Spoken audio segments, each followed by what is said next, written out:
Hello everyone, Casey here, and welcome to my review for Clash Royale. Clash Royale is a mobile game that was developed and published by Supercell.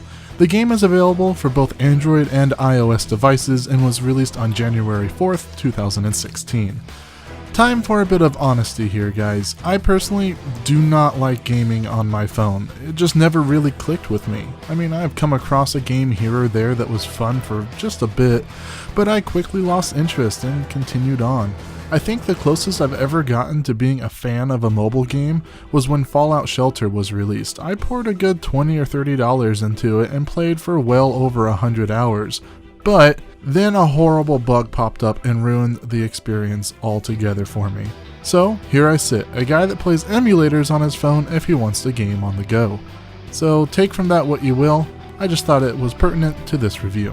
So what exactly is Clash Royale? Well, it's a fun little online multiplayer freemium game that a friend of mine suggested to me. It takes elements from games like Hearthstone, Smite, and the Sanctum series and kinda smashes it all together for a pretty fun, albeit bite-sized and rage-inducing experience.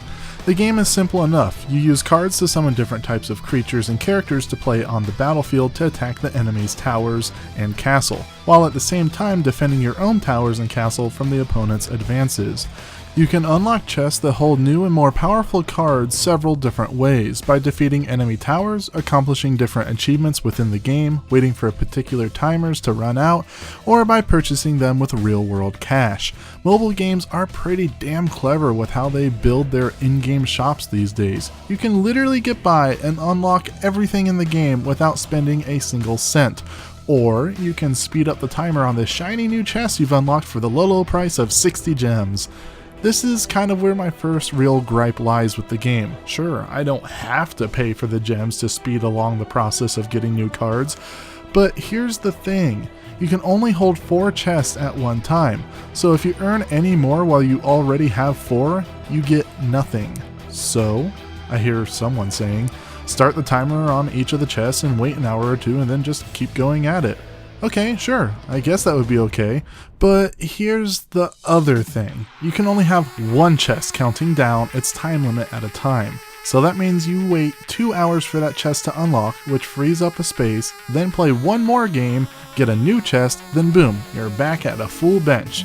They designed the game around making it as slow and boring as possible to the player if they don't want to spend money, which is a real shame because personally I'd rather plop $5 or $10 down on the game from the get-go and then never have to worry about it again, because the game is good. It is quite a bit of fun when you can actually play it.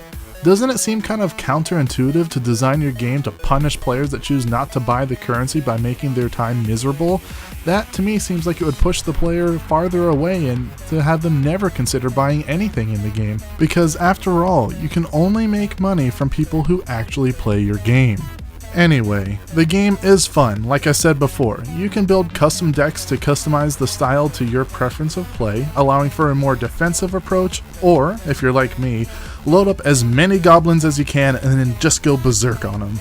It's a fast-paced and neat little idea. While it doesn't currently offer any other game types or depth in any other regards, what it does do, it does fairly well.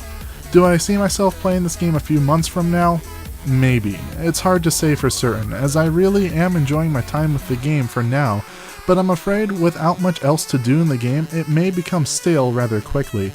So my final score for Clash Royale is a 5 out of 10, an average but fun game that is great for killing time when you're on the go, which I guess is exactly what it's intended to do. It has fun gameplay that allows for some pretty unique setups and style of play, but ultimately is held back by the horrible in-game shop and freemium tactics.